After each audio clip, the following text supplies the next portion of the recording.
Selamat malam Bapak Ibu yang sudah join di Zoom malam hari ini. Kita akan bersama-sama memulai acara kita malam hari ini. Kita akan memulai di dalam doa.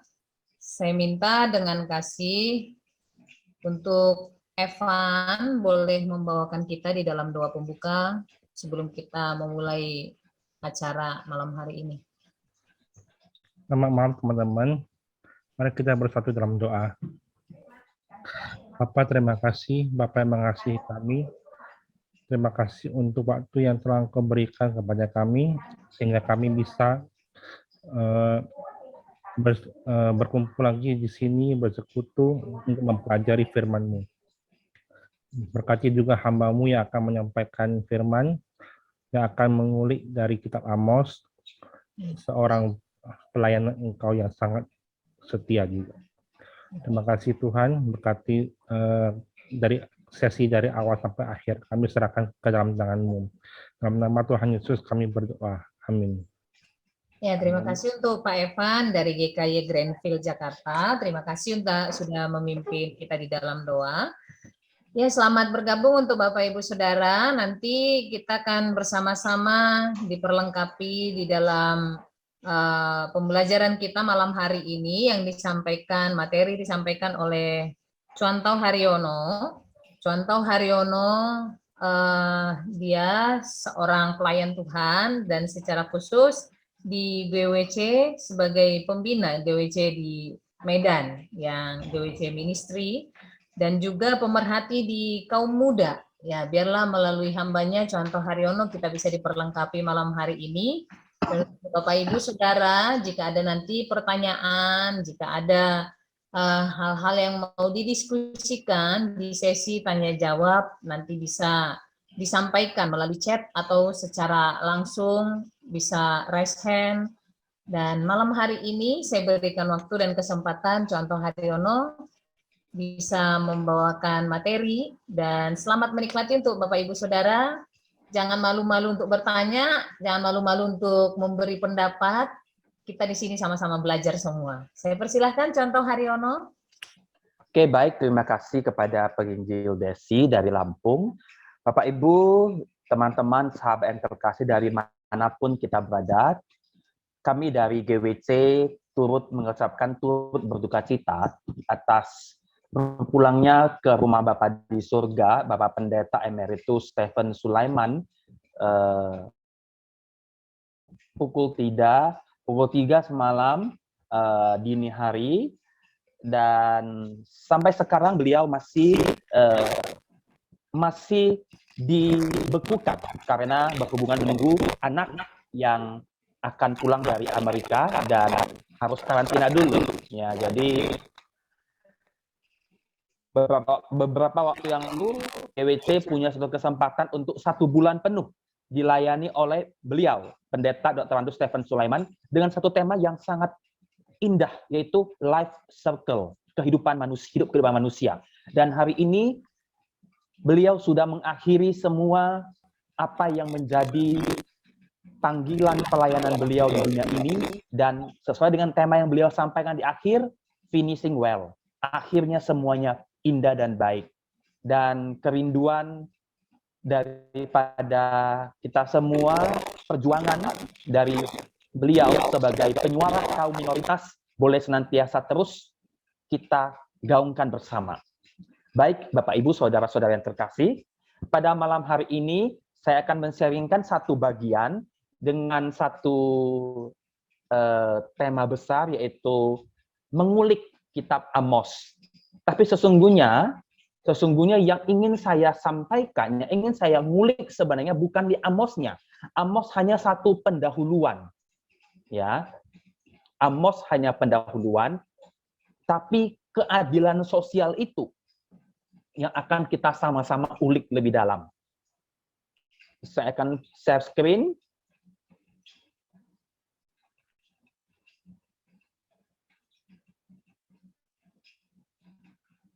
Oke, sudah kelihatan?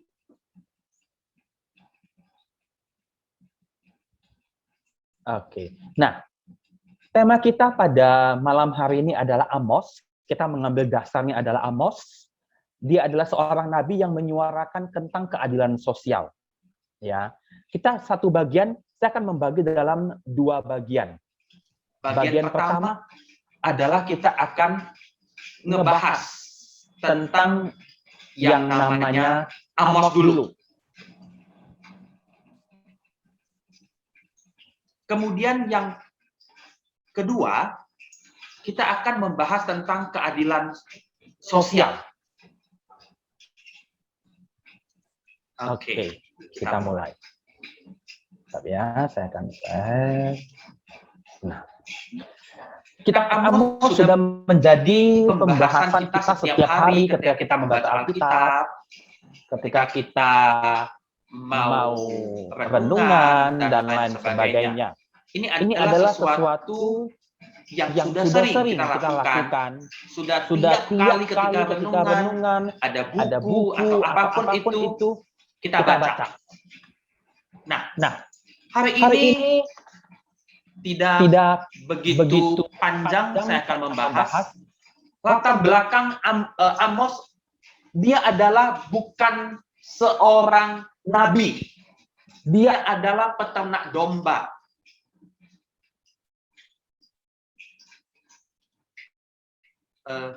Saya minta maaf kepada host. Host minta tolong untuk Haryono Medan di mute.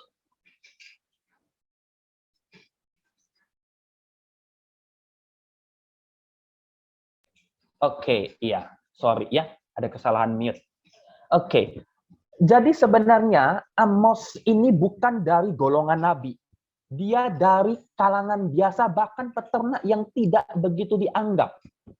Ya, kita nggak membahas kenapa bisa ya. Itu kita sudah membahas banyak dari Amos, tapi kita bahas ke suara yang akan dikeluarkannya, begitu ya. Nah, Tekoa itu kira-kira 16 km selatan Yerusalem, satu desa di pinggiran Yehuda. Dan Yehuda adalah masuk dalam sebuah kota besar daripada Israel itu. Kira-kira 15 kilo dari Bethlehem. Amos hidup di zaman Raja Uzia. Sekali lagi, Amos bukan nabi, tapi dia dipanggil Allah untuk menjadi seorang nabi.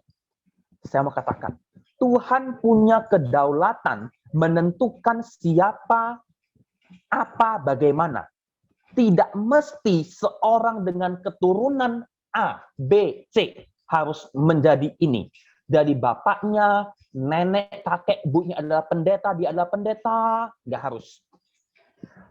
Seorang nabi, keturunan nabi, nggak harus.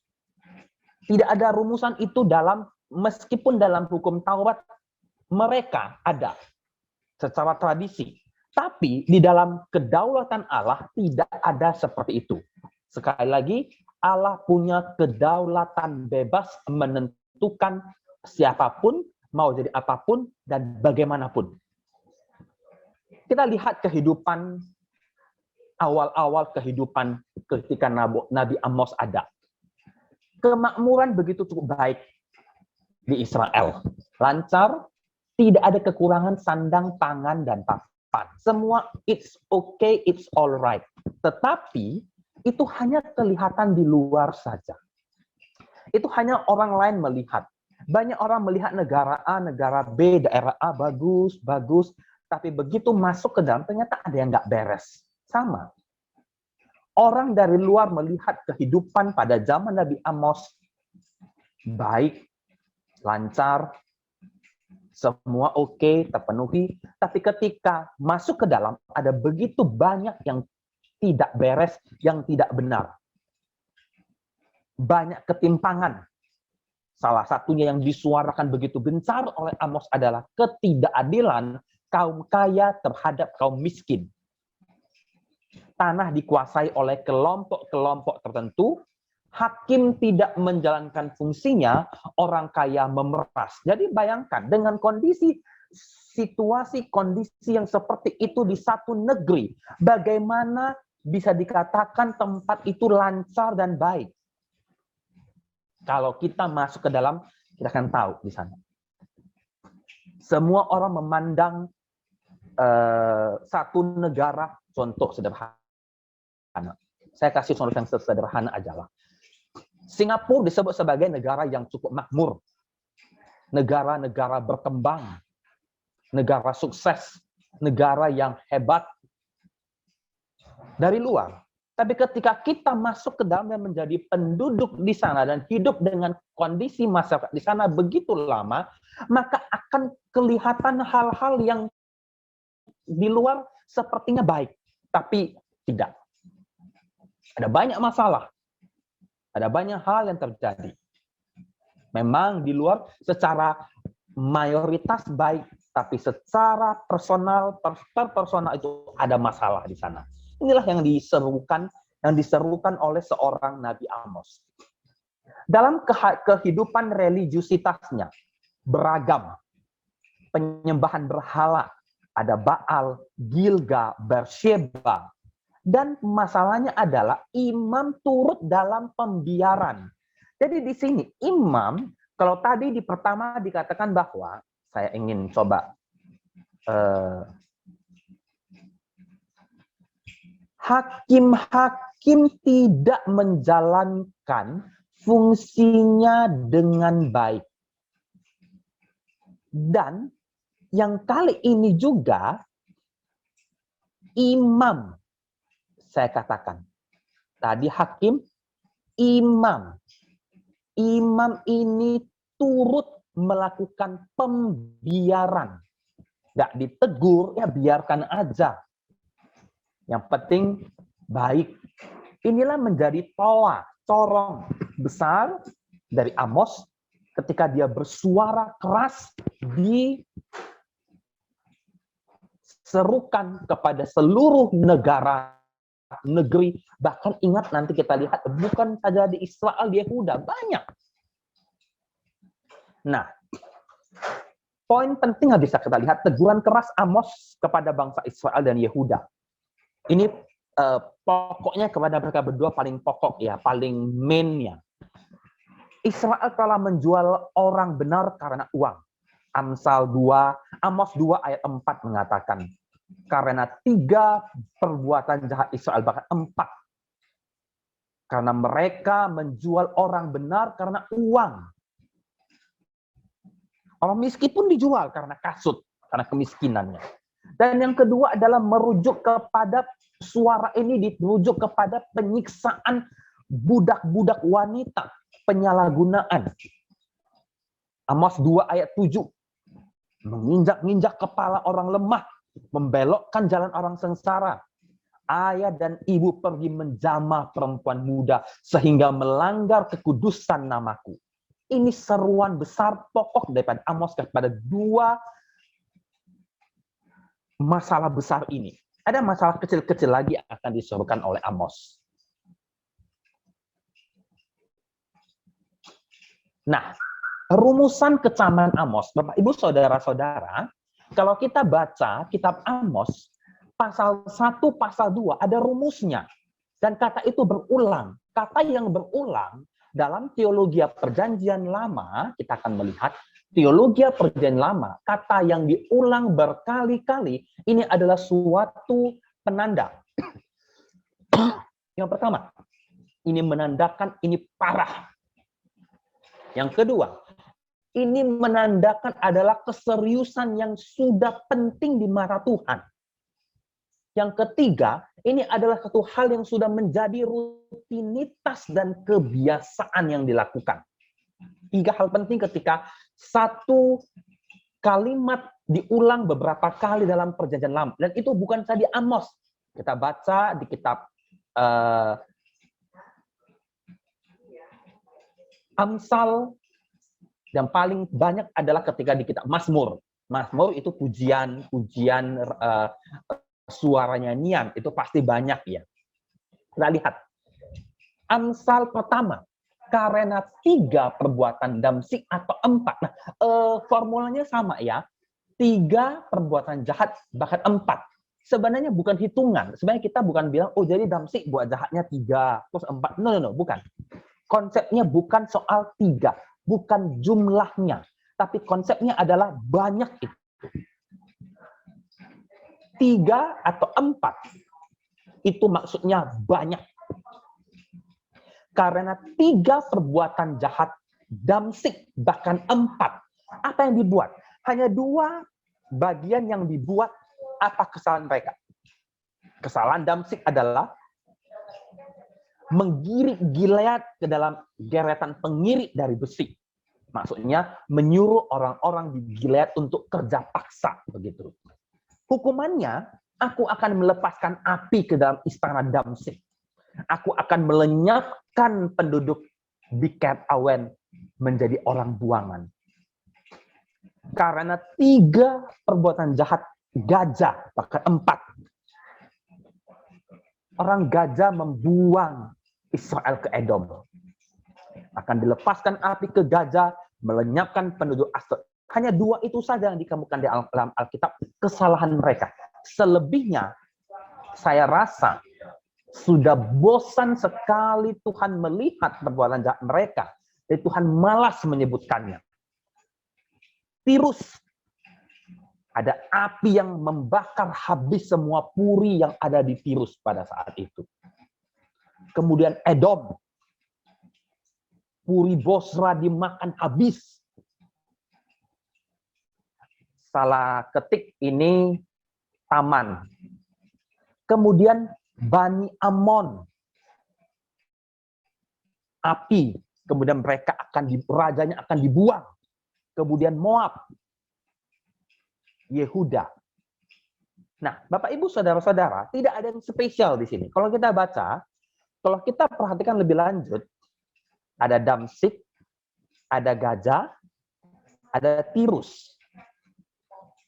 Kemudian ada Edom, ada Amon, ada Moab, Yehuda. Biasa. Hukuman-hukuman yang mereka terima kalau kita baca di Alkitab itu biasa. Keadilan yang disuarakan dan hukuman diterima itu biasa. Tapi, nah ini yang harus menjadi bagian penting. Ketika Amos menyuarakan perbuatan jahat Israel, ini penting. Bapak, Ibu, Saudara-saudara, di tempat saya ada Alkitab, saya tidak bisa menuliskan di sini karena begitu banyak. Bapak, Ibu harus tahu, ini semua ada di dalam pasal 1, kita lihat baik-baik ya. Pasal 1, dan pasal 1 untuk 3 tempat. Kemudian pasal 1 juga 4 tempat, pasal 1 5 tempat. Pasal 2 ada 2 tempat plus Israel. Nah, hukuman untuk Israel lebih banyak daripada hukuman yang diberikan kepada daerah-daerah yang lain. Nah, Bapak, Ibu, Saudara-saudara, mulai dari pasal yang ke-5, pasal yang ke-6, pasal yang ke-7, semua adalah hukuman yang diberikan oleh Tuhan kepada Israel. Banyak. Kenapa? Layak dihukum? Saya rasa sangat layak. Kenapa? Israel harusnya sadar karena Israel sudah dipimpin oleh Tuhan keluar dari Mesir, menjalani proses penyucian di dalam perjalanan mereka di padang gurun, ada tiang api, kemudian ada segala penyertaan Tuhan. Dia sudah melihat kasih setia Tuhan, tapi mereka masih melakukan hal yang keji di mata Tuhan. Jadi Tuhan melipat gandakan hukuman kepada Israel. Jadi saya tidak menulis di sini, nanti bisa penuh ya, karena fokus kita bukan di Israelnya, tapi di konsep keadilan sosialnya. Nah, ini dia. Ini ringkasannya. Damsyik, gajah, Tirus, Edom, Bani Amon, Moab, Yehuda, dan Israel. Ketika saya membaca kitab Amos ini, saya kemudian membayangkan, oke, Tuhan atas Yehuda, Tuhan atas Israel. Kenapa Damsyik? Kenapa gajah? Kenapa Tirus? Kenapa Edom? Kenapa Bani Amon? Kenapa Moab? Mereka jangan-jangan tidak kenal Tuhan. Kenapa? Kita akan lihat peta. Nah, yang dikecam bukan Israel saja. Yang lingkaran merah adalah daerah yang mungkin di sana ada orang yang banyak mereka tidak kenal siapa Tuhan. Edom, Gaza, Moab, Ammon, mereka nggak kenal dengan Tuhan. Mereka nggak mengenal siapa Tuhan. Tapi mereka dihukum juga. Ya, ketika kita coba mempelajari, yang sering mengulik-ngulik teologi perjanjian lama, kita lihat kenapa Allah juga menghukum mereka. Kalau mereka ada yang nggak kenal Tuhan, karena mereka juga ikut bagian di dalam membawa bangsa Israel terbuang dan dibuang, menyembah dan disembah kepada dewa berhala yang lain. Mereka ikut. Ya memang ada kesalahan Israel yang mengawini, kemudian ikut-ikutan suku mereka, suku negara yang lain, kemudian menyembah, dan lain ada. Tapi itu kesalahan mereka juga. Tapi hukumannya nggak begitu parah. Yang lingkaran kuning itu lebih parah sekali. Bapak Ibu silahkan baca di rumah, hukuman-hukuman apa yang diterima oleh Israel. Nah, sebenarnya bangsa Israel ini lebih parah daripada yang lain karena ada 3 hal penting. Mereka lalai melaksanakan tugasnya sebagai umat pilihan. Seharusnya Israel menjadi contoh kepada daerah-daerah yang lain, bangsa-bangsa yang lain, bahwa Tuhan itu hidup. Yang kedua, Israel itu munafik dan bobrok secara moral dalam hidup beragama. Dan ini peringatan kepada bangsa Israel. Hari ini saya mau gantikan bangsa Israel ini kepada umat Tuhan. Umat Tuhan lalai melaksanakan tugasnya sebagai umat pilihan Allah. Maka hukuman itu datang. Umat Tuhan itu munafik dan bobrok secara moral dalam hidup beragama. Dan ini peringatan kepada umat Tuhan, dan nantinya akan ada lagi banyak hukuman-hukuman yang lain. Ini peringatan keras. Hari ini, kalau dulu kepada bangsa Israel, hari ini kepada Israel yang baru. New Israel. Saya dan saudara, teman-teman. Dan Israel itu bisa juga saya analogikan sebagai gereja. Gereja-gereja Tuhan. Umat-umat Allah. Yang mengatasnamakan Allah dalam tindakan hidupnya. Tapi justru lalai dalam tugasnya. Ini penting, Bapak Ibu.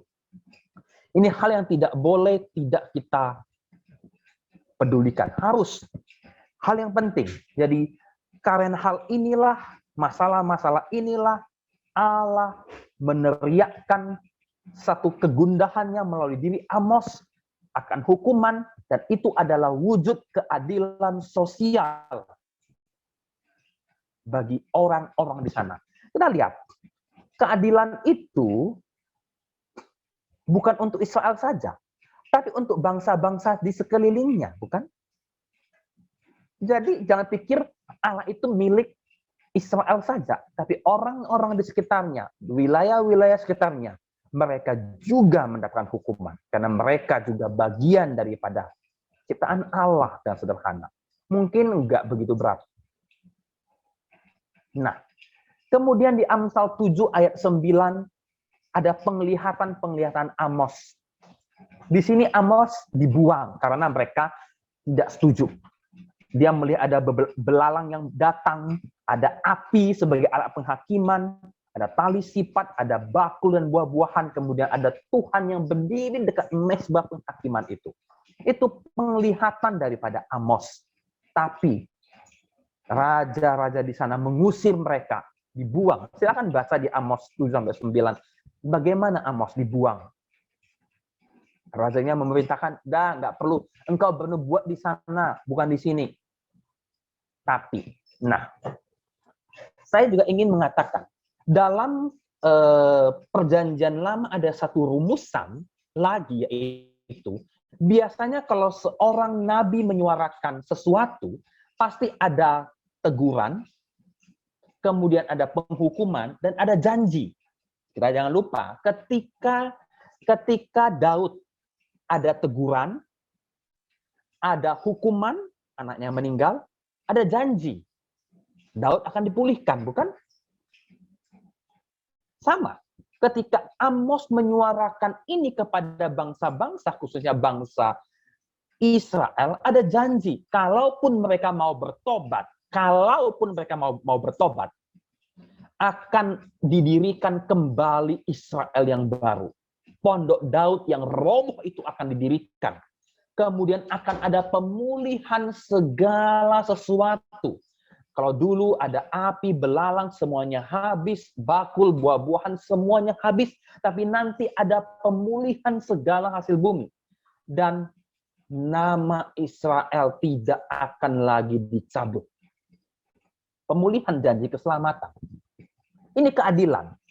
Saudara-saudara, keadilan itu adalah ada teguran, ada penghukuman, dan nanti ada janji ketika dia mau bertobat. Itu sebuah keadilan di mata Allah.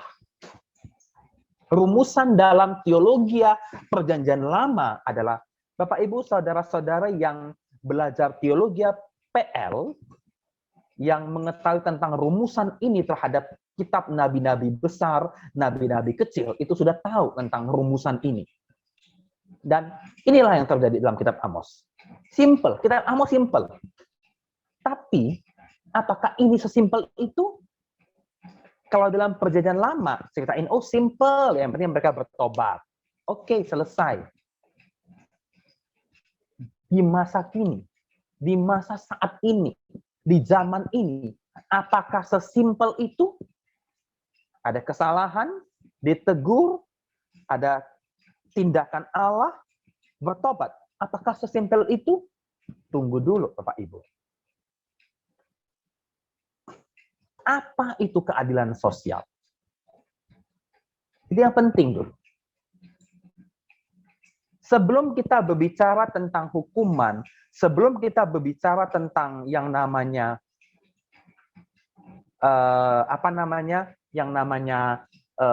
janji-janji. Tapi apa dulu itu keadilan sosial? Di Alkitab tidak ada ngomong apa itu keadilan sosial. Di Alkitab hanya berbicara dari satu sisi keadilan sosial di dalam pandangan Allah Perjanjian Lama, ya. Itu semua otoritas daripada Allah yang menentukan. Tapi di zaman ini tidak. Jangan zaman ini. Di zaman gereja Katolik saja, otoritas yang menentukan keadilan sosial bukan Tuhan, tapi paus. Itu dia. Apalagi sekarang, ada banyak orang yang merasa dia punya hak menentukan keadilan sosial. Oh, ini adil, ini enggak. Jadi sebenarnya apa sih itu keadilan sosial? Nah, Bapak, Ibu, Saudara-saudara, saya ingin merumuskan, saya ingin membawa kita dalam dua tokoh besar di dunia yang menyuarakan, ada banyak, tapi dua tokoh besar ini sudah sering kita dengar, sudah sering kita lihat teorinya, tapi ini yang akan saya pakai untuk membahas tentang keadilan sosial. Nah, setelah saya bahas ini, saya tidak akan berhenti, tapi saya mau minta, selain pertanyaan dari Bapak Ibu, silakan untuk memberikan kesimpulan. Jadi saya nggak akan memberikan kesimpulan, ya. Kesimpulan dari Bapak Ibu, Saudara-saudari, dengan menyimak dua teori besar ini. Nah, Bapak Ibu, Saudara-saudara yang terkasih, seorang bernama John Rawls, dia dalam bukunya A Theory of Justice. Dan ini yang paling terkenal, Bapak Ibu, Saudara-saudari, Reinhold Niebuhr dalam bukunya Justice and Mercy. Dua orang ini berusaha untuk menceritakan, menteorikan, dan mengemukakan, dan merasionalisasikan apa itu keadilan sosial. Apakah ketika zaman Amos itu adalah keadilan sosial? Apakah zaman sekarang itu ada nggak keadilan sosial? Apakah zaman Amos itu bukan keadilan sosial? Apakah zaman sekarang juga tidak ada keadilan sosial? Jadi apa itu keadilan sosial? Apa itu yang namanya social justice? Pak, Ibu, Saudara-saudara, saya ingin membawa kita dalam dua teori besar ini saja, ya. Di luar ada banyak teori-teori yang kecil-kecil, Tapi ini adalah teori yang cukup besar yang dipakai oleh banyak tokoh-tokoh dunia dan dipakai oleh Martin Luther Jr. ketika dia menghapuskan praktek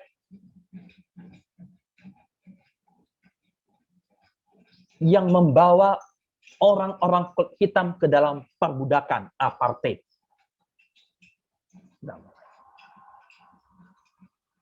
Nah, saya mulai satu-satu ya, supaya tidak bertabrakan. Silakan dilihat, silakan dicermati baik-baik, dan kita sambungkan dengan kisah Amos ya, supaya kita bisa langsung relate ya. John Rawls memberikan jawaban keadilan itu seperti model utilitarianisme. Saya rasa beberapa bulan yang lalu, awal bulan 2021 kita sudah pernah membahas tentang utilitarianisme. Sederhananya begini, utilitarianisme kata dasarnya adalah utility, kegunaan. Oke? Utility, kegunaan. Jadi keadilan itu berdasarkan moral yang menghasilkan keadaan terbaik dengan jumlah kebahagiaan terbesar bagi lebih banyak orang. Saya ambil contoh COVID yang langsung real. COVID-19 telah menimpa satu negara. Negara itu kita anggap bagi dua. Kelompok yang menengah ke atas dan kelompok menengah ke bawah. Semuanya kena COVID. Jadi, menurut John Rawls, ketika vaksin COVID obat COVID ditemukan yang hanya mencukupi setengah dari populasi negara, bagi John Rawls yang berhak mendapatkan itu adalah golongan menengah ke atas. Kenapa? Secara moral, mereka akan menghasilkan sesuatu yang lebih baik lagi ke depan karena mereka kaya. Dan mereka bisa memperbaiki kehidupan, sedangkan yang menengah ke bawah nggak bisa. Dan kalau yang lebih banyak orang, itu dimungkinkan ketika jumlahnya berbeda. Itu standar moral dari definisi keadilan sosial menurut John Rawls. Moralitas bagi John Rawls adalah perilaku yang berlaku yang memungkinkan orang untuk hidup secara kooperatif dalam kelompok. Di sini ada kelemahan. Keadilan seperti ini disebut fairness. Nah, masalahnya di sini. Dimungkinkan terjadi bila setiap pihak memiliki posisi yang setara. Masalahnya adalah John Rawls tidak melihat sesuatu.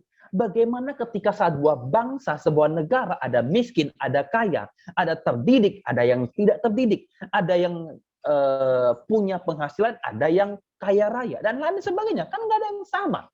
John Rawls menyamaratakan dan tidak memasukkan opsi-opsi yang lain dalam konsep keadilan sosial bagi John Rawls. Ini juga yang dipakai oleh John Stuart Mill. Saya nggak tampil di sini. Bapak Ibu silakan lihat di YouTube.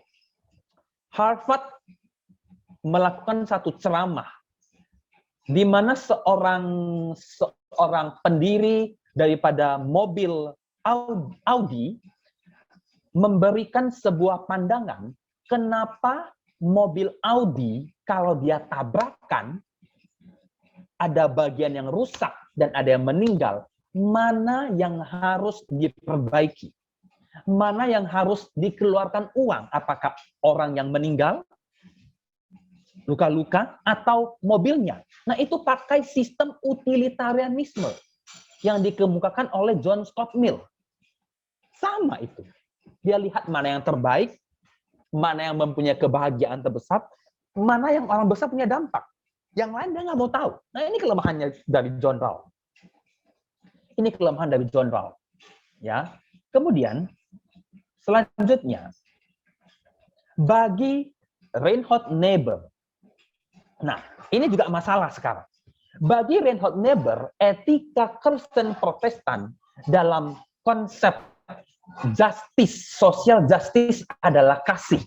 Karena kasih adalah hukum utama dari hakikat manusia dan prinsip tertinggi dari etika Kristen. Jadi kalau kita ngomong soal Kristen etik, yang paling tinggi adalah kasih.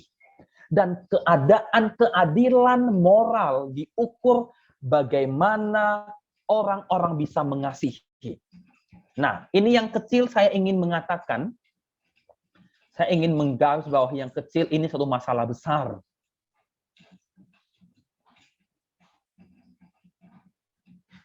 Kalau tadi John Stuart Mill melalui Crowell mengatakan masalah tidak meletakkan ini, nah sekarang Reinhard Niebuhr juga ada masalah. Keadilan sosial yang terminologinya yang beragam mengandung paradoks.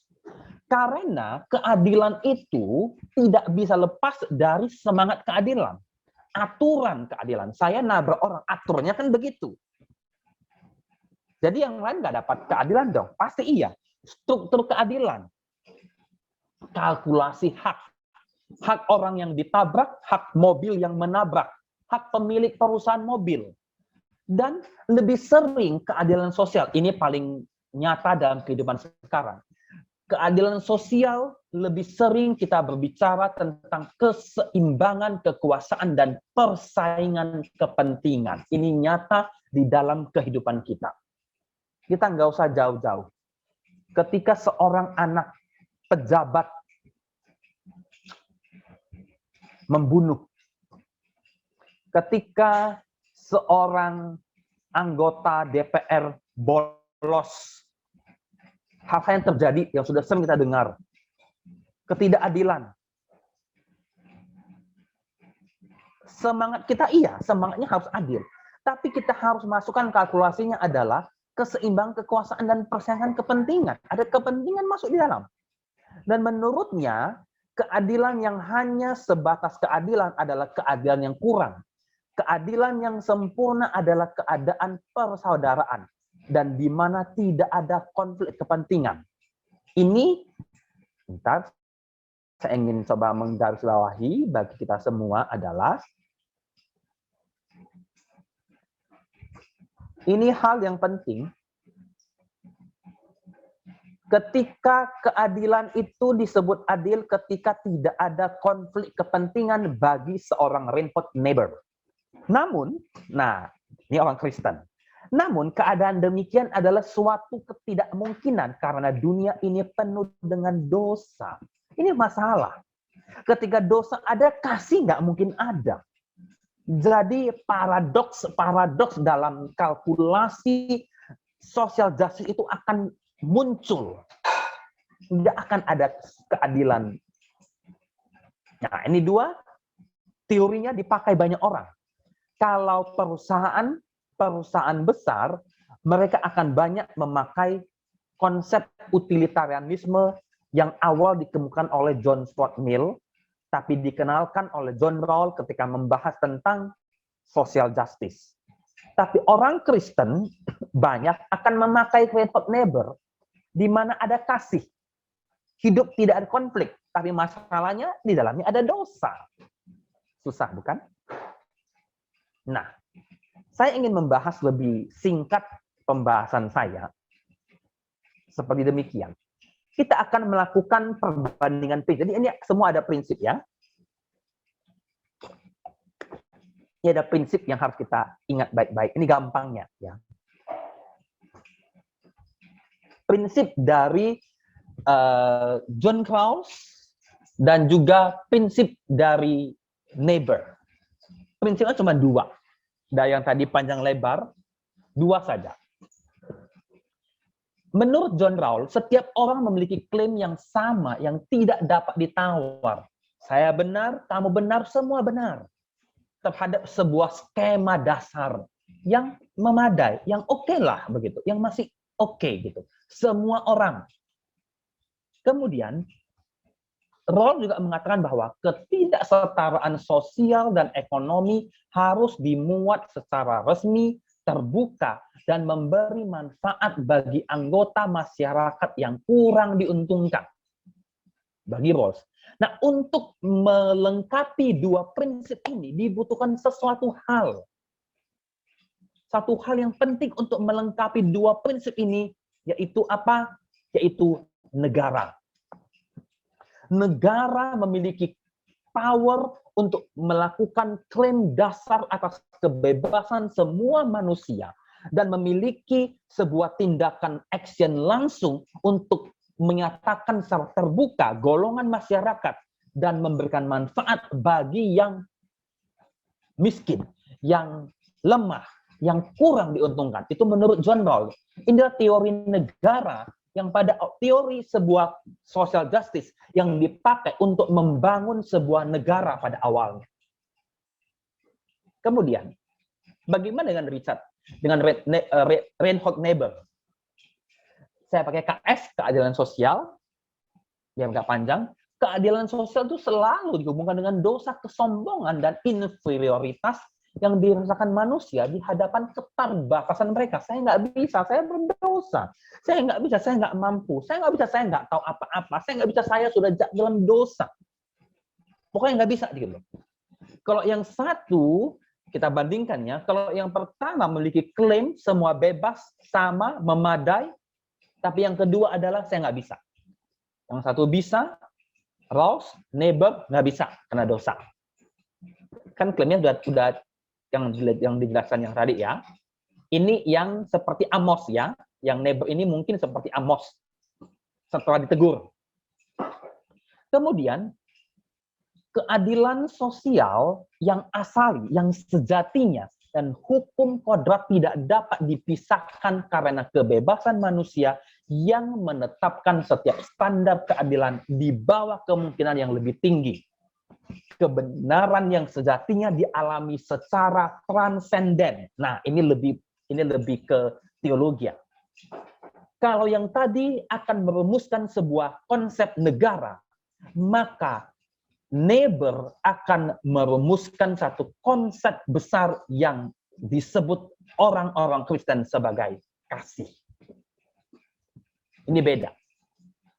Kalau bagi John Rawls, keadilan sosial itu punya power dan itu dimiliki oleh negara. Kalau Niebuhr, bahwa keadilan sosial itu adalah keinferioritasan manusia, dan dosa, dan ada kebenaran yang transenden yang itu harus diakumulasikan, dan itu lebih rendah daripada sesuatu yang lebih tinggi, itu adalah kasih dari Allah. Beda. Ingat, di sini tidak ada ngomong yang benar yang mereka berdua mengeluarkan teori-teori tentang prinsip-prinsip dasar dari social justice. Nah, semua akan masuk dalam konsep Israel.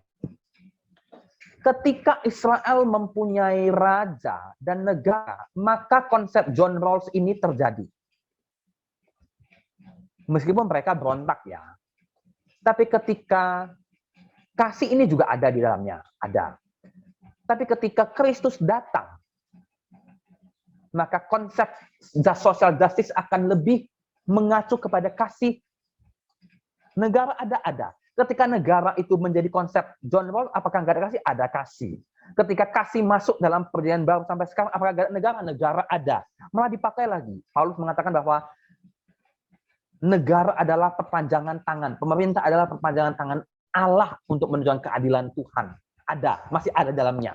Jadi semua ini saling berhubungan, ya, saling. Tidak ada yang dipisahkan. Tapi ini prinsip dasar mereka untuk mengatakan tentang social justice. Kesimpulan yang saya ambil secara sementara, dan saya rindu Bapak Ibu, kita akan diskusi selepas ini. Silakan berikan masukan, Bapak Ibu saya akan mencatat, dan kita akan sama-sama ingat baik-baik, ya. Menjadi kita akan breakthrough tentang keadilan sosial menurut pemikiran kita. Rawls optimis akan kemampuan manusia untuk mencapai jalan keadilan sebagai fairness dan kasih. Tadi saya bilang kan, saling kan, kasih adalah konsep yang melampaui keadilan itu sendiri. Fairness itu. Niebuhr menyatakan hakikat manusia yang penuh dengan dosa, karena realitas dosa pada dirinya manusia tidak mungkin mencapai keadilan sempurna alih-alih kasih yang sempurna. Nggak ada itu. Bapak Ibu, saudara-saudara yang terkasih, inilah kesimpulan dari dua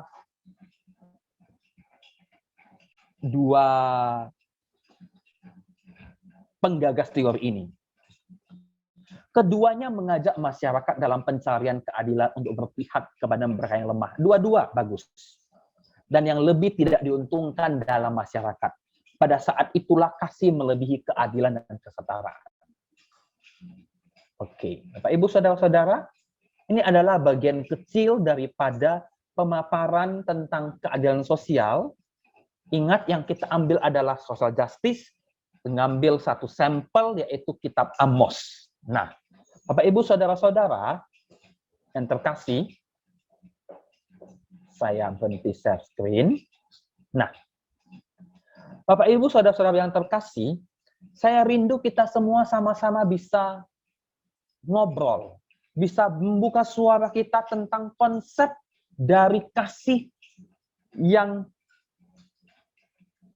boleh menurut dua teoritis penemu teori ini boleh, tapi boleh ketika kita punya satu konsep yang lebih memadai, ketika kita bisa merumuskan tentang kasih. Dan kasih saya, yang saya maksud adalah kasih tentang keadilan sosial di dunia. Not say about kasih dari Tuhan, ya, kasih-kasih yang filia, bukan kasih yang agape. Baik. Bapak Ibu, saudara-saudara, kalau Bapak Ibu, saudara-saudara ada yang mau bertanya, boleh silakan. Dan saya rindu kita semua sama-sama boleh bisa sharing. Bisa sharing, bisa saling tukar pikiran, bisa saling berdialog tentang kasih.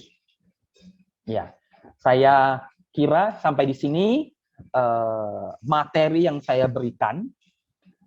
Nah, saya ingin coba bertanya dulu kepada satu persatu Bapak Ibu yang sudah hadir pada malam hari ini. Saya ingin bertanya pertama-tama, Bapak Ibu yang mau raise hand, boleh silahkan juga. Tapi pertama-tama saya mau bertanya kepada Bapak Ido Sinaga dari Sulawesi Selatan. Dari konsep, menurut Bapak sendiri, ya, menurut Bapak sendiri, keadilan sosial yang kita contohkan dari kitab Amos ini, bagaimana respons? Ya, Silakan. sebenarnya Pak, kalau saya melihat persoalan Nabi Amos ini, kalau konsep keadilan, saya kira cukup jelas, hanya dalam perspektif sosiologisnya ada beberapa pertanyaan di situ bisa timbul. Misalkan, apakah gerakan Nabi Amos ini individual atau komunal, kan itu sebenarnya masih menjadi pertanyaan.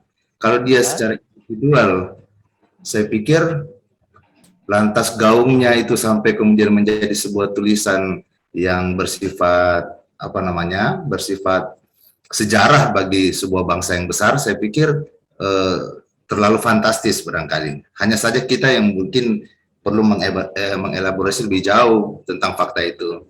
Terus yang konsep keadilan itu juga kalau dikomparasikan dengan situasi sekarang, apakah memang ada konsep yang ideal yang ada dari Taurat, Mazmur begitu, tetapi rupa-rupanya mengalami pengaruh gitu. Nah, ini pengaruh ini mesti jadi pertanyaan, apakah ekspansi bangsa Israel yang meluas atau masuknya orang asing ke bangsa Israel. Nah, ini yang mungkin mempengaruhi pandangan mereka, barangkali itu. Tetapi kalau keadilan, saya pikir dalam satu hal yang unik, apa yang terjadi dengan Nabi Amos sebenarnya ada satu pertanyaan, kan dia tidak ada kecaman dari penguasa pada waktu itu. Berarti kebebasan berpendapat sebenarnya cukup dijamin pada waktu itu. Hanya kelihatannya bersifat prosedural normatif semata. Jadi seolah-olah fake, palsu aja begitu. Ada ruang diberikan, tetapi lebih banyak yang dikorup. Barangkali itu pandangan saya, Pak Haryono. Oke, oke. Nah, saya ingin bertanya juga, dari Bapak melihat sendiri ya, kita mungkin tidak menduga, tidak menerka, tapi apakah bisa dibilang suara dari Nabi Amos ini personal atau komunal, Pak? Menurut Bapak sendiri? Kalau dalam teori politik itu mungkin saja sebagai inspirator itu bisa saja dia bersifat individual, tetapi untuk mengefektifkan daripada propagandanya, kampanyenya, saya pikir tidak bertindak sendiri. Mungkin dia ada bantuan dari keluarganya, atau seperti Yesus kan juga memiliki murid, barangkali begitu ya kalau kita komparasikan. Hanya saja ya mungkin Pak Haryono yang lebih tahu, karena biblikanya itu kan saya nggak tahu, Pak. Nanti mungkin Pak Haryono yang bisa lebih jelas ya. Itu dari itu. Oke. Saya pribadi melihat bahwa bagi saya pribadi mungkin tidak menjawab, tapi hanya kita tukar pikiran saja ya. Kitab Perjanjian Lama ini kan kitab yang sebenarnya kita punya latar belakang apapun kita bisa menafsir dengan background kita apa begitu ya. Nah, ketika Amos dipanggil Tuhan dan ketika dia menyetujui, dia ada ogah-ogahan pada awalnya, dan dia menyetujui untuk bersuara kepada Israel dan sekelilingnya, sebenarnya dia ditolak. Saya akan menunjukkan kepada Bapak Ibu, dia ditolak oleh seorang raja. Bentar ya. Dia mengemukakan banyak celaka di sana. Nah, Amos pasal 7 ayat yang ke-10, lalu Amazia imam di Betel menyuruh orang menghadap Yerobeam raja Israel dengan pesan, Amos telah mengadakan persepakatan melawan tuanku di tengah-tengah kaum Israel. Negeri ini tidak dapat lagi menahan segala perkataannya. Bla bla bla bla. Lalu diusirlah Amos supaya ke sana aja. Gak usah di sini, ke sana aja gitu. Dia diusir oleh raja. Ketika ada seorang yang bernama Amazia, imam, dia mengganggu dapurnya imam begitu loh. Kan tadi imam itu tidak melakukan tugasnya, tapi diganggulah dapurnya. Dia melapor ke raja. Raja bilang, udah keluar aja begitu. Nah, saya pribadi ya itu masih kita bisa debatkan, itu masih multitafsir, tapi saya pribadi melihat bahwa gaungnya ini kemungkinan besar adalah komunal, seperti yang disuarakan oleh Yunus di Niniwe. Ini kembali kita akan berdiskusi untuk melihat lebih banyak betul tentang konsep keadilan sosial ya. Kira-kira begitu ya. Oke, saya minta kesediaan untuk penginjil Wandi dari Ambon. Menurut penginjil Wandi ketika melihat konsep keadilan sosial dan kita sambungkan kepada kisahnya Amos ini ya, bagaimana melihat kita mengelaborasikan itu dalam sebuah zaman sekarang ini? Kalau menurut saya pribadi sesungguhnya Amos ini bisa multitafsir sih. Kalau kita lihat di dalam kekristenan ada prinsipnya yang sangat utilitarian. Saya nggak mau sebutkan model kekristenan seperti apa, tapi teman-teman sendiri. Dan ada yang memang konsepnya memang keadilan sosial, yang ibaratnya satu pihak saja. Dan saya bilang tergantung sistem kritik analisis terhadap teks Amos ini dikaji ulang menurut metode tafsir tiap aliran gereja, tiap orang, lebih tepat tiap teolog sih. Yes. Jadi kalau kita elaborasikan keadilan sosial dan melihat Amos, berarti ini semua masih tergantung situasi, tergantung tafsiran gereja, tafsiran pribadi, dan tergantung situasi pada saat itu dong.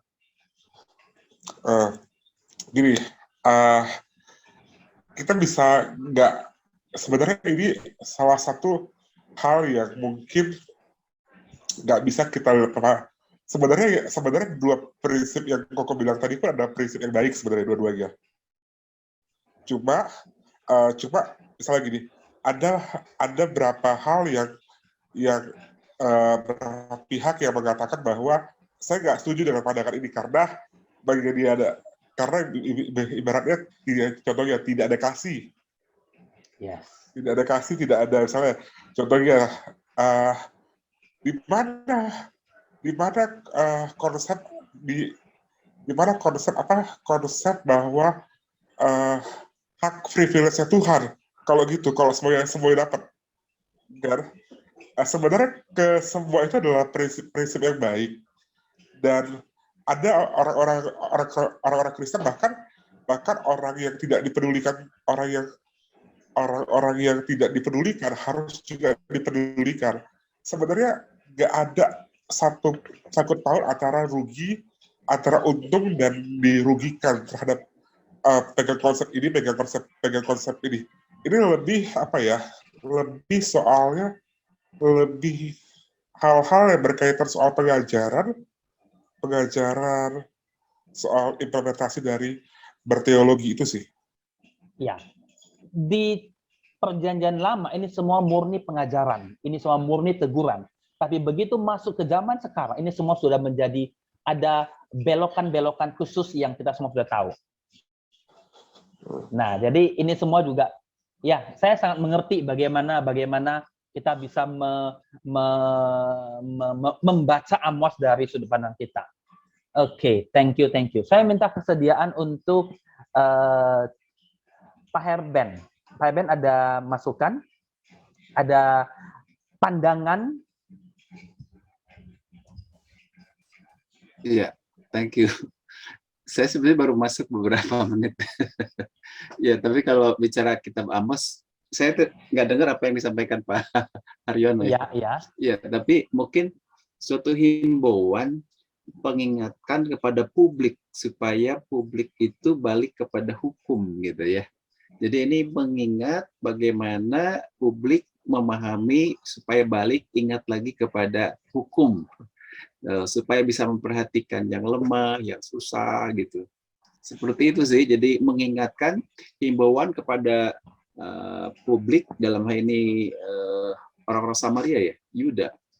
Sekarang Yehuda, ini adalah, Samaria semua ya, semua. Jadi kalau dewasa ini adalah Amos itu kan nabi. Jadi nabi itu adalah orang yang memiliki memiliki pandangan untuk mengingatkan, untuk kembali kepada Allah, kembali kepada kebenaran, memperhatikan. Ya, jadi suara kenabian itu adalah untuk mengingatkan, untuk menunjukkan kesalahan, untuk memperbaiki yang salah seperti itu, Pak. Jadi kita dituntut untuk bisa memiliki suara kenabian. Sorry, mudah-mudahan tidak terlalu jauh menyimpang. Iya, itu sangat betul, Pak. Perjanjian Lama itu semua sudah jelas bahwa Nabi itu menunjukkan suara Tuhan, teguran, hukuman, semuanya. Permasalahannya adalah di zaman sekarang, untuk kembali kepada Tuhan dan lain sebagainya, itu ada unsur-unsur yang lain. Unsur kepentingan, yang dua-dua benar. Unsur kepentingan, unsur politik, unsur dua-dua baik sih, tapi unsur-unsur itu yang kadang-kadang membuat merasa ini nggak adil loh, itu adil gitu loh. Jadi kadang-kadang manusia, kita sendiri kadang-kadang juga merasa sebuah tindakan itu adil dan tidak adil itu sangat relatif sekali bagi saya, bagi manusia saat ini begitu. Dan itu menjadi masalah ketika kita bicara soal kalau Amos belak-belakan, ini dosa bla bla bla, jelas, tegas, terukur dan langsung. Nah, zaman sekarang contoh, ada orang yang sudah jelas berdosa, tahu semua orang sudah dipubliskan, tapi hidupnya masih enak-enak saja. Tapi ada orang yang sangat begitu setia, tapi hidupnya susah. Ya, kita nggak lihat nanti next ke depan, kita nggak lihat next nanti dia meninggal, no. Tapi saat ini gitu. Itu kan salah satu wujud pembuktian dasar ya, minimal ya, dari secara kasat mata melihat bahwa ini kayaknya nggak adil loh, begitu. Pernah nggak Pak Herben melihat kondisi-kondisi seperti itu dalam kenyataan kehidupan sehari-hari? Iya, sebetulnya ketidakadilan itu juga bisa kita lihat dan merasakan dalam kehidupan sehari-hari, ya pasti itu, ya apalagi orang-orang Kristen ya sering dipersekusi, pendirian gereja yang izinnya tidak keluar, saya menyebut nama MKC yang ya dia membackup, menjawab tudingan dari nggak tahu apologet lain, sehingga dia diculik, bukan ditangkap ya, diculik kemudian dimasukkan penjara, bahkan dipersekusi di dalam penjara ya, sampai sekarang kasusnya masih di dalam. Jadi sebetulnya memang kalau pemimpin itu harus menyuarakan gitu ya, untuk menegakkan keadilan dan kebenaran, walaupun memang keadilan dan kebenaran itu tidak ada di dalam dunia ini ya, tetapi bagaimana suara kenabian, suara kebenaran itu harus dinyatakan supaya keadilan itu bisa dirasakan oleh masyarakat. Itu Pak. Jadi ketidakadilan itu sangat nyata sekali, terutama ya orang-orang minoritas nih, dari apakah kelas suku ya gitu ya, ya warna kulit, agama, ya kepercayaan itu, walaupun misalnya dia Islam, tetapi kalau dia berbeda paham juga, ya itu juga sama ya. Jadi itu juga nah ini Pak, seperti jadi ketidakadilan itu ada ya dari dulu sampai sekarang sih, dari zaman Amor sih. Oke, thank you Pak buat masukannya, luar biasa. Untuk Bapak Cesyong, ada pertanyaan sederhana, tanggapan apa sih, elaborasi apa yang kita bisa dapatkan pada masa kini ketika kita melihat konsep Amos dan kisah Amos dan konsep-konsep tentang keadilan sosial yang sekarang ini juga sudah blur begitu. Bagaimana menurut Pak Cesyong? Iya, selamat malam, Soto. Bisa kedengaran? Ya, malam. Kedengaran cuma agak sedikit kresek-kresek. Oh ya. Gini, kalau tadi kita lihat si John Rawls ya, Iya. teori Rawls pada akhirnya berbuntut tentang negara. Yes. Gitu. Ya. Dia bermaksud negara lah menjadi ujung tombak untuk menegakkan keadilan sosial. Kan, gitu. Yes.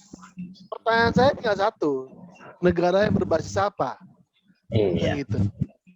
Negara berbasis demokrasi sampai hari ini juga tidak ada yang benar-benar menunjukkan keadilan sosial. Negara berbasis liberal apalagi, ya. Negara yang berbasis teokrasi, kekristenan pernah menjadi negara agama kenegaraan, ya toh? Ya. Di luar negeri, bukan di dalam negeri ya. Juga tidak menunjukkan apakah ada keadilan sosial yang benar-benar bagus. Ya toh? Misalkan contoh sampai hari ini di UK misalkan, ya kepala pemimpin terbesar kan gereja di sana, di London. Tapi apakah benar keadilan sosial juga ada di sana dengan merata? Gitu? Nah kalau lihat, mungkin kalau punya lirik malah negara berbasis komunis yang lebih baik mungkin. Kalau kita lihat hari ini di RRC, keadilan sosial mereka kalau kita lihat lebih merata. Bukan ada yang orang miskin, ada, tapi masih jauh lebih baik kehidupan di sana. Nah, itu kalau tanggapan saya tentang pandangan John Rawls ini yang akhirnya tentang negara. Nah, kalau kembali melihat bagaimana kitab Amos berelaborasi dengan sekarang yang baliknya seperti tadi, yang satu lagi pandangan tentang kasih, ya saya setuju sih sebenarnya, bukan karena saya Kristen, tapi memang itulah yang diajarkan.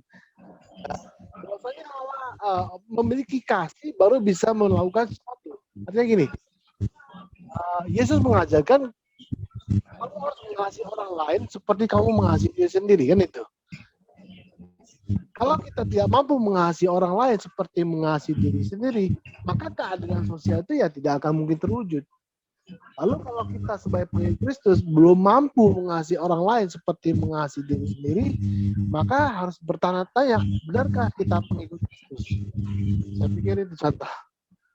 Oke. Sangat membuka wawasan juga. Nah, satu kali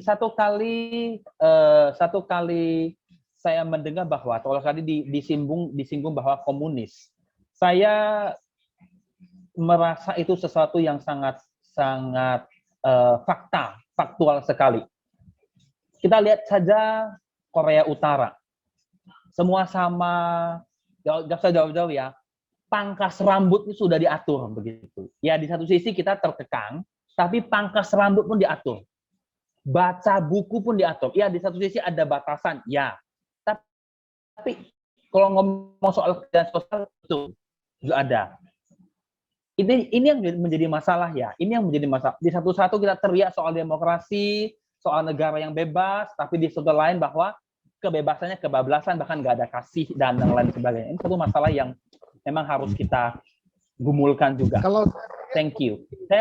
Silakan. definisi keadilan itu apa? Apa yang kita pahami? Adil itu artinya saya punya satu, kamu harus punya satu. Kalau kamu punya 3, saya harus punya 2, harus punya 3 juga. Apakah itu keadilan? Atau kalau kamu kerja lebih keras, kamu dapat 5, saya kerja lebih sedikit, saya dapat 3, itu adil. Kan baliknya ke sana juga. Iya. Ya itu menurut saya gitu. Iya. Konsep definisi utama dari keadilan saja bagi setiap pribadi ada satu pembiasan ya. Jadi oke, kalau kita bilang secara dari kitab Amos benar, ini dosa, teguran, hukuman, ya clear itu semua. Tapi ketika masuk ke zaman ini dan ini sudah menjadi sesuatu tindakan. Oke, thank you. Saya minta kesediaan untuk Ibu Basaria Lumbandaul dari Siantar. Ada masukan Ibu atau ada pertanyaan atau ada apa yang mau disampaikan? Kita bisa tukar pikiran. Bagaimana keadilan sosial? Bagaimana kitab Amos kita elaborasikan dengan kehidupan kita sekarang? Pertama, saya tidak terlalu mengerti mengenai konsep keadilan yang rumit-rumit. Saya cuman menyoroti Amos ini adalah orang peternak latar belakangnya. Artinya seseorang itu bisa menjadi suara didengar suaranya tidak menentukan tidak ditentukan dari latar belakang keluarga. Siapapun bisa menjadi membawakan suara kenabian kalau memang dia berkompeten untuk itu. Seperti Amos ini, dia seorang peternak tapi akhirnya disebut sebagai nabi. Tapi yang saya heran, Amos ini orang dan lahir di Yehuda. Kan setahu saya kalau dari pelajaran zaman agama, zaman SD, SMP, SMA tuh Israel kan terpecah 2. Israel Utara dan Selatan. Israel Utara aku lupa, pokoknya yang Yehuda sama yang suku yang lain masuk di Israel. Jadi Yehuda dan Israel. Dia orang Yehuda sebenarnya, kerajaan Yehuda. Tapi kok dia banyak mengkritiknya di Israel gitu. Aku herannya di situ. Kenapa dia banyak mengkritiknya, menyuarakannya itu di Israel, sementara dia itu orang Yehuda. Mungkin ada yang bisa menambahkan juga kenapa bisa seperti itu. Terus kalau aku baca, aku dengar tadi bilang bahwa sebenarnya makmurnya pada zaman itu. Kemudian kehidupan keagamaan juga berjalan dengan bagus. Tapi makmur yang dirasakan Amos tidak makmur yang merata begitu. Ada yang terjadi pelecehan, terjadi ketidakseimbangan. Nah, disitulah yang dia kritik di situ, bahwa kemakmuran itu hanya kemakmuran yang semu. Dan keagamaan itu hanya yang bagus itu ritualnya, tapi tidak dimanifestasi khusus oleh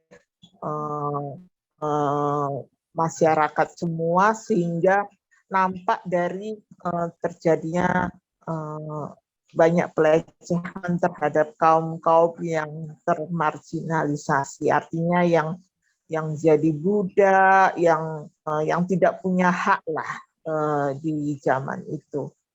Dan ini jadi juga di zaman sekarang, di masa sekarang, orang yang kaya, orang yang punya jabatan, itu pasti dia memiliki hal yang lebih. Dia memiliki kesempatan, dia memiliki lebih kebal hukum, seperti yang Bapak bilang, anak seorang pejabat yang nabrak tidak perlu dihukum, tapi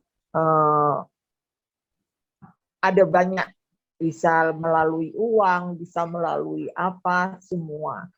Kemudian itu secara kenyataan memang agak ketinggalan, jadi harus kuota untuk mereka lebih besar seperti itu. Atau untuk orang-orang yang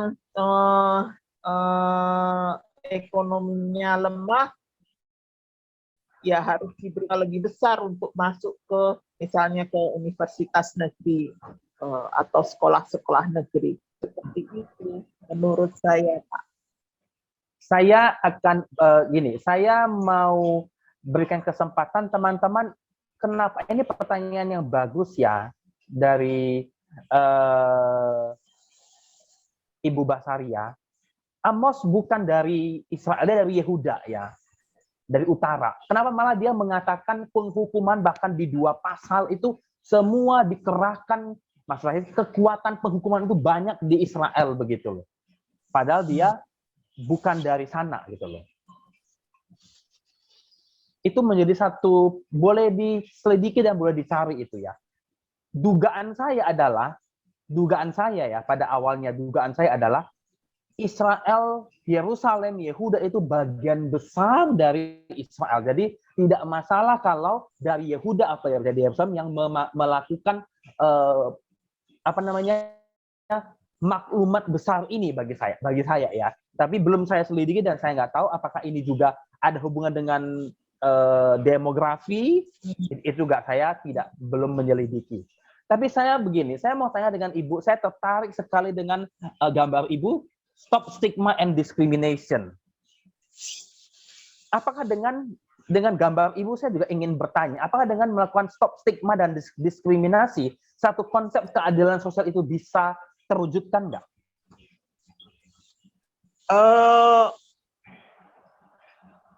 Stigma dan diskriminasi itu biasanya didapatkan oleh kami yang saya tidak mau, karena saya itu termasuk di dalam, artinya saya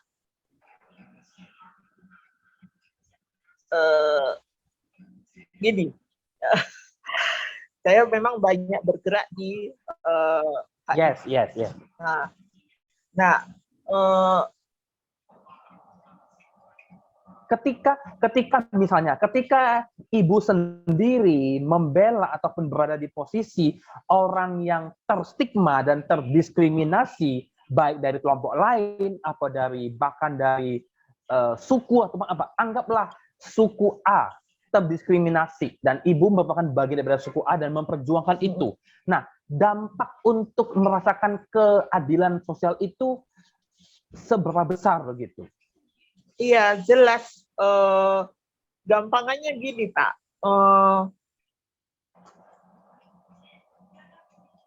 Misalnya, orang-orang yang di stigma itu kan pandangan yang jelek gitu kan. Kalau diskriminasi udah berupa tindakan-tindakan yang berbeda. Nah, orang yang sudah di stigma itu biasanya hak-hak yang paling dasar pun biasanya sudah dirampas, ditiadakan. Misalnya saya seorang waria, misalnya. Saya itu untuk dapat KTP aja susah gitu.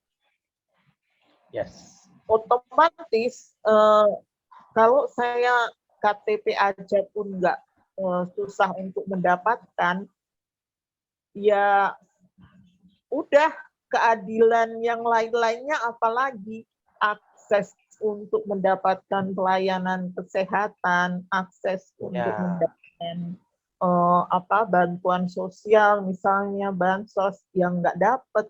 Nah, kenapa ya di stigma? Karena saya mau mencoba untuk mendapatkan KTP. Saya datang ke kantor kelurahan. Itu udah langsung, Ibu di mana? Ya. Domisili mana? Minta dulu surat dari RW misalnya atau kepala lorong. Nah, sementara kepala lorong jelas tidak akan mau memberikan karena saya misalnya sebagai seorang homeless, tidak punya tempat tinggal menetap, yang tidak ada yang menjamini. Begitulah antara lain. Dan memang perjuangan-perjuangan ini juga tidak boleh berhenti, harus terus-menerus untuk menyuarakan keadilan sosial ya Bu ya. Iya, dan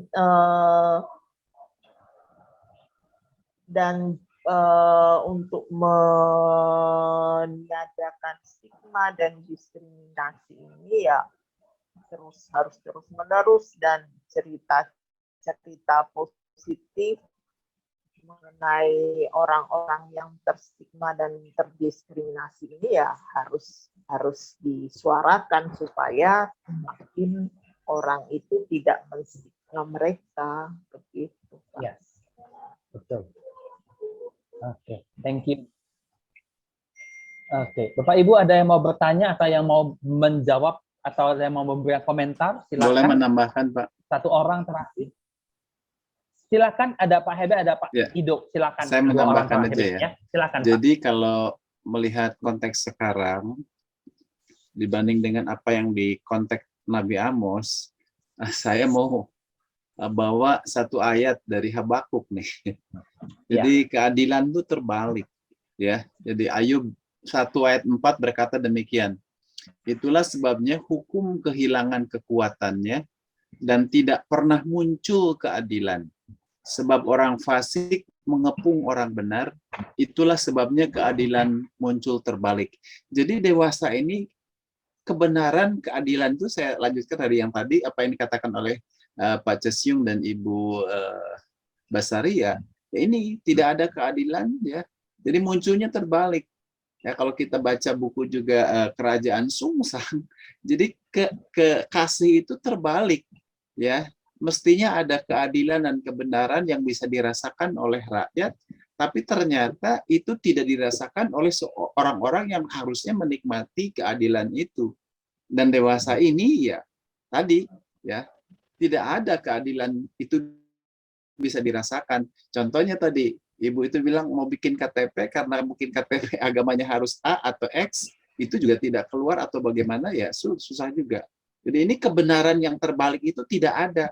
Nah, tetapi sebagai seorang pemimpin siapapun dia, ya pemimpin gereja, pemimpin sosial, pemimpin kalau kita bisanya ada tempat di posisi pemerintahan atau apa, itu harus tetap menyuarakan kebenaran dan keadilan, ya supaya kebenaran keadilan itu bisa terbukti. Tetapi memang nyatanya keadaannya kebenaran itu munculnya terbalik. Jadi orang benar yang menderita. Orang-orang fasik itu yang justru mereka seolah-olah mendapat kehidupan yang lebih layak, lebih baik gitu ya. Mereka seolah-olah orang benar. Seperti itu Pak. Jadi Saya tegaskan dari Habakuk 1 dan 4 itu, ya, dan ada tadi sebuah kata bahwa itu buku yang namanya Kerajaan Sungsang terbalik, ya. Jadi keadaannya sudah terbalik dewasa ini di Indonesia itu. Terima kasih. Oke, makasih Pak. Wow, saya pernah baca buku itu, bagus sekali bukunya. Oke, terakhir Pak Ido Sinaga dari Sulsel, silakan Pak. Ya, ini Pak, mungkin pertanyaan saya Pak, bisa dielaborasi lebih jauh Pak ya. Bagaimana dengan keadilan-keadilan yang sifatnya non material Pak? Misalnya kebebasan akademik, atau kebebasan memperoleh pendidikan, kesetaraan memperoleh pendidikan. Sebab itu biasanya menjadi cikal bakal daripada perubahan struktur. Bagaimana orang-orang yang berpotensi itu memiliki posisi yang strategis di dalam perubahan suatu sistem. Nah, mungkin melalui kitab Amos ada yang bisa kita gali di situ, Pak. Dan yang kedua, mengenai profetisme. Jadi profetisme itu menurut saya di sini perlu diperjelas posisi Nabi Amos. Apakah dia dalam posisi berempati atau memang objek langsung daripada ketidakadilan itu? Karena kan geografisnya kan tadi beda ya Pak ya.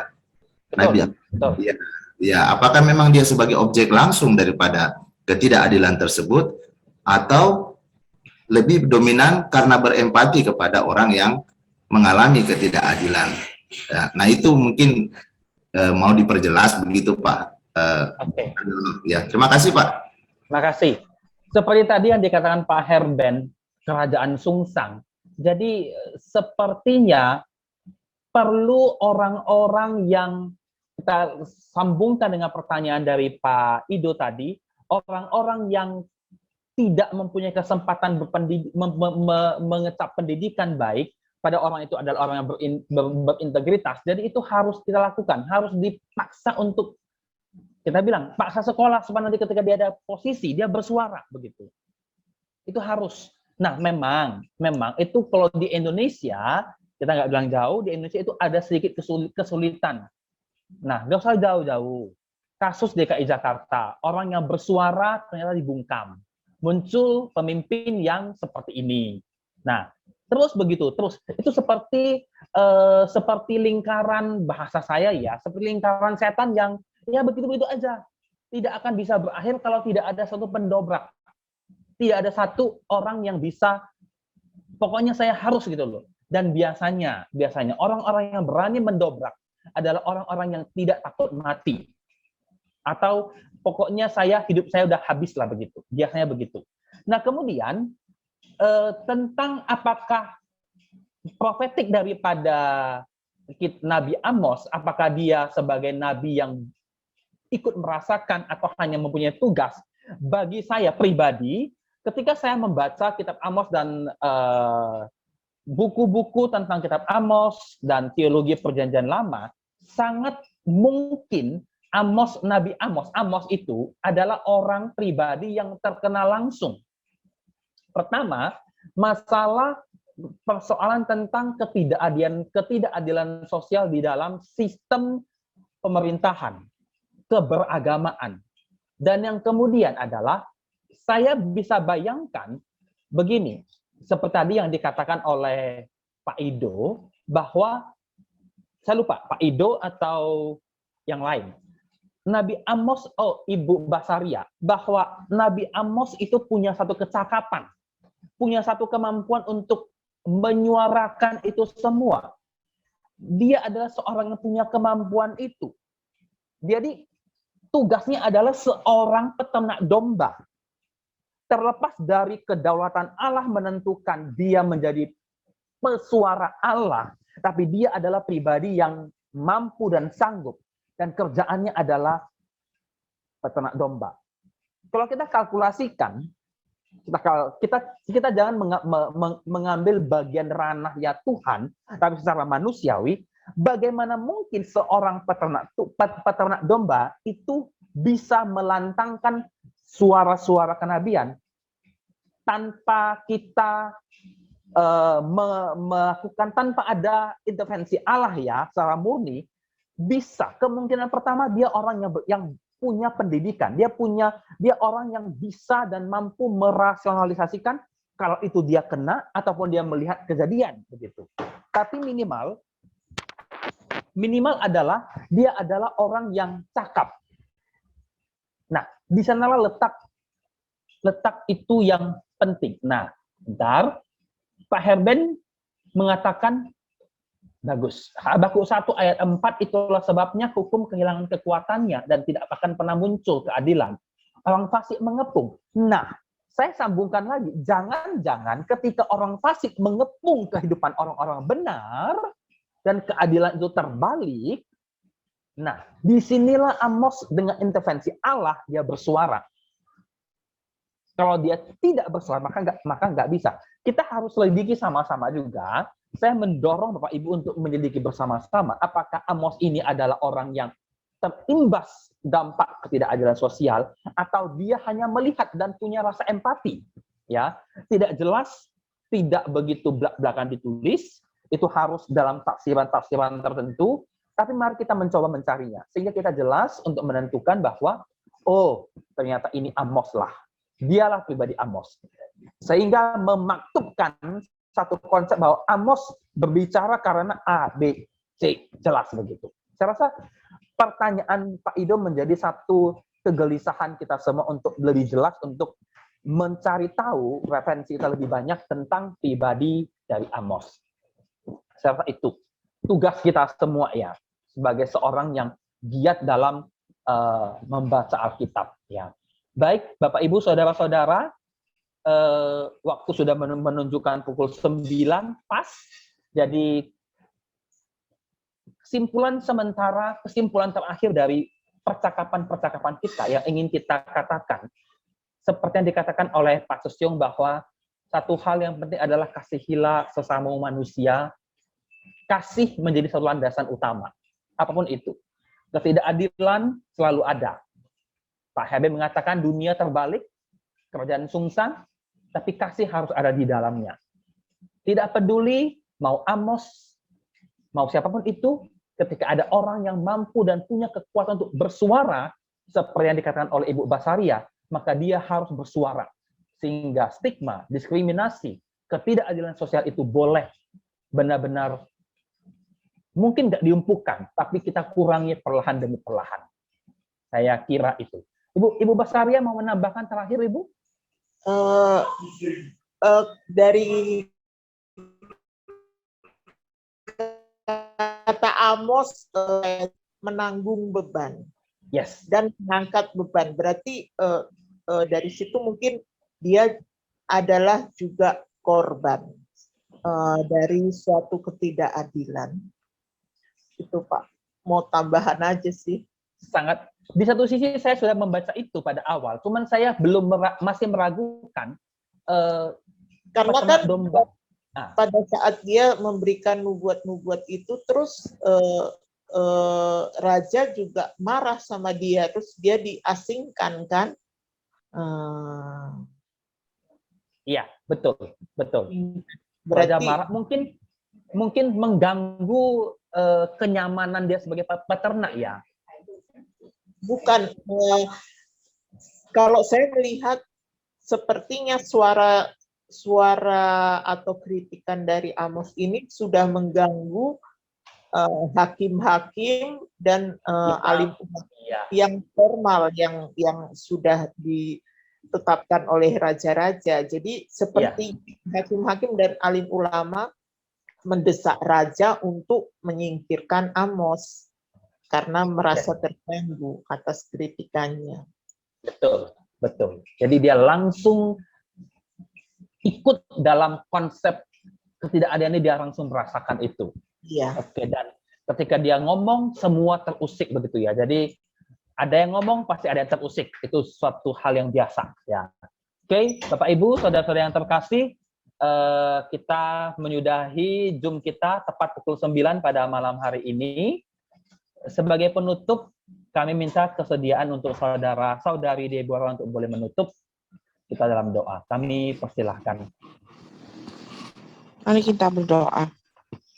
Tuhan Bapa kami berterima kasih untuk firman-Mu dan apa yang kami pelajari dari kitab Amos. Tuhan, Engkau memiliki satu otoritas untuk memilih kami untuk menjadi pelayan-Mu, memilih kami untuk menyuarakan keadilan. Tuhan, Engkau yang selalu memimpin kami di dalam kehidupan kami. Dan Engkau menolong setiap kami, Tuhan, untuk semakin setia dan semakin bisa menunjukkan kasih daripada-Mu yang bisa kami berikan kepada orang lain, yang bisa membantu setiap orang, bisa membantu orang-orang yang terdiskriminasi dan orang-orang yang ditelantarkan. Tuhan, Engkau memimpin kami. Dan kami juga bersyukur untuk hamba-Mu, Tuhan Tau Haryono, yang telah menyampaikan firman-Mu. Tuhan, Engkau memperlengkapi dia dengan hikmat dan kepintaran daripada-Mu, dan juga Engkau memelihara kesehatannya. Tuhan, kami menyerahkan kehidupan kami hari ini ke dalam tangan-Mu, dan sebentar lagi kami akan beristirahat. Dan juga kami berdoa untuk seluruh peserta seminar yang ada, yang mengikuti Zoom hari ini. Tuhan, Engkaulah yang berkarya di dalam seluruh kehidupan kami. Kami bersyukur dan berterima kasih. Dalam nama anak-Mu Yesus Kristus kami berdoa. Amin.